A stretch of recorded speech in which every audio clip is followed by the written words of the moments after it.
حضرت سیدنا فاطمہ رضی اللہ عنہا نے اپنے الفاظ کے ذریعے اظہار کیا کہ مولا علی رضی اللہ تعالیٰ عنہ سے کہ آپ تو میری رضا بلکہ اس سے بھی بڑھ کر ہیں۔ اس سے ہمیں یہ سیکھنے کو ملتا ہے کہ ہمارے دل میں اپنے بچوں کے ابو کا احترام ہونا چاہیے اور ان کی رضا کے لیے کوشش کرنی چاہیے۔ سیدہ زہرا رضی اللہ عنہا کھانا پکانے کی حالت میں بھی قرآن پاک کی تلاوت کرتی تھی، ہمیں بھی تلاوت کرتے رہنا چاہیے۔ خاتون جنت رضی اللہ عنہا کی سیرت سے ایک بات یہ بھی چننے کو ملی، آپ ہمسایوں کے لیے زیادہ دعا فرماتی۔ سیدہ کائنات رضی اللہ عنہا خود سچی اور سچے نبی صلی اللہ علیہ وآلہ وسلم کی شہزادی ہیں، ہمیں بھی ان کی سعادت کو اپنا کر اپنی دنیا و آخرت سنوارنی چاہیے۔ جب آقا کریم صلی اللہ علیہ وآلہ وسلم اپنی شہزادی سیدہ کائنات رضی اللہ عنہا کے پاس تشریف لے جاتے، ان کی تعظیم کے لیے کھڑی ہو جاتی، ان کے ہاتھ مبارک کا بوسہ لیتی اور اپنی جگہ پر بٹھاتی۔ ہمیں بھی اپنے والدین کا ادب کرنا چاہیے۔ مخدوبہ کائنات رضی اللہ عنہا کی سیرت سے ہمیں مزید بھی بہت سی چیزیں سیکھنے کو ملتی ہیں، جیسے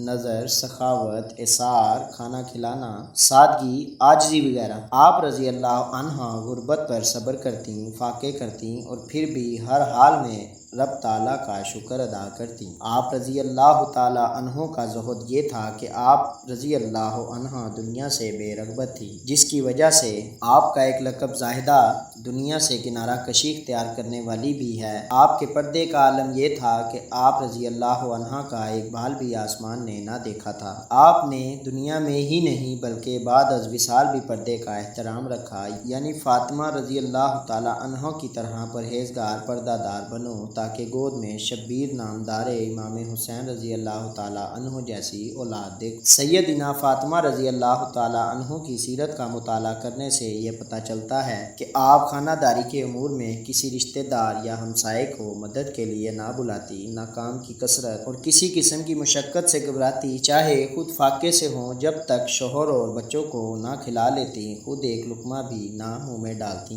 حضرت علامہ شیخ عبدالحق محدث دہلوی علیہ رحمہ مدارج النبوہ میں نقل فرماتے ہیں، حضرت سیدنا امام حسن رضی اللہ تعالی عنہ فرماتے ہیں، میں نے اپنی والدہ ماجدہ حضرت سیدتنا فاطمہ رضی اللہ عنہ کو دیکھا کہ آپ بسا اوقات گھر کی مسجد کے محراب میں رات بھر نماز میں مشغول رہتی، یہاں تک کہ صبح ہو جاتی۔ خاتون جنت رضی اللہ تعالی عنہ کو کس قدر عبادت کا ذوق تھا کہ پوری رات اللہ کی عبادت میں گزار دیتی تھیں۔ آپ رضی اللہ عنہ حقیقی الفت و محبت کا تقاضا ہے کہ ہم نہ صرف فرائض بلکہ سنت و نوافل کی ادائیگی کو بھی اپنا معمول بنائیں۔ حضرت سیدنا فاطمہ رضی اللہ عنہا کی جب رخصتی ہوئی اور آپ حضرت علی رضی اللہ عنہ کے گھر تشریف لے گئیں، حضرت علی آپ سے محبت بھری گفتگو کرنے لگے، یہاں تک کہ جب رات کا اندھیرا چھا گیا تو آپ رونے لگیں۔ حضرت علی نے کہا، اے تمام عورتوں کی سردار، کیا آپ خوش نہیں کہ میں آپ کا شوہر ہوں اور آپ میری بیوی ہیں؟ کہنے لگی، میں کیوں کر راضی نہ ہوں گی، آپ تو میری رضا بلکہ اس سے بھی بڑھ کر ہیں۔ میں تو اپنی حالت و معاملہ متعلق سوچ رہی ہوں کہ میری عمر پوری ہو جائے گی اور مجھے قبر میں داخل کر دیا جائے گا۔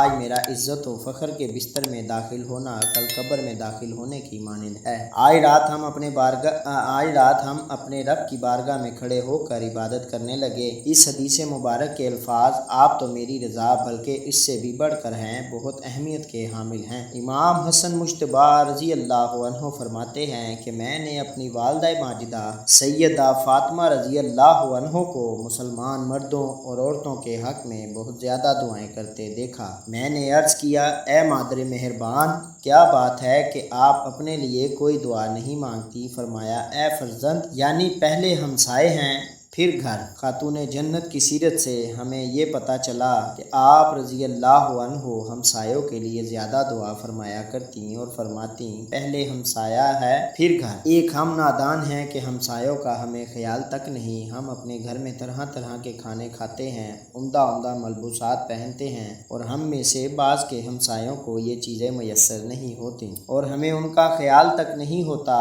اور اگر وہ کسی چیز کا سوال کریں تو ہم پھر بھی نہیں کرتے حضرت خواتین جنت کی سردار جگر گوشہ سرکار حضرت سیدہ فاطمہ الزہرا رضی اللہ عنہ کو حضور نبی رحمت صلی اللہ علیہ وآلہ وسلم سے اور حضور نبی رحمت صلی اللہ علیہ وآلہ وسلم کو آپ رضی اللہ عنہ سے بہت محبت، اور محبت کی علامات میں سے ایک یہ ہے کہ جس سے محبت ہو اس کی ہر ادا اپنانے کی کوشش کی جاتی ہے۔ چنانچہ حضرت سیدنا فاطمہ نے خود کو ہر اعتبار سے سنت رسول کے سانچے میں ڈال رکھا تھا۔ عادات و اطوار، سیرت و کردار، نشست و برخاست، چلنے کے انداز، گفتگو اور صداقت و کلام میں آپ سیرت مصطفیٰ کا عکس اور نمونہ تھیں۔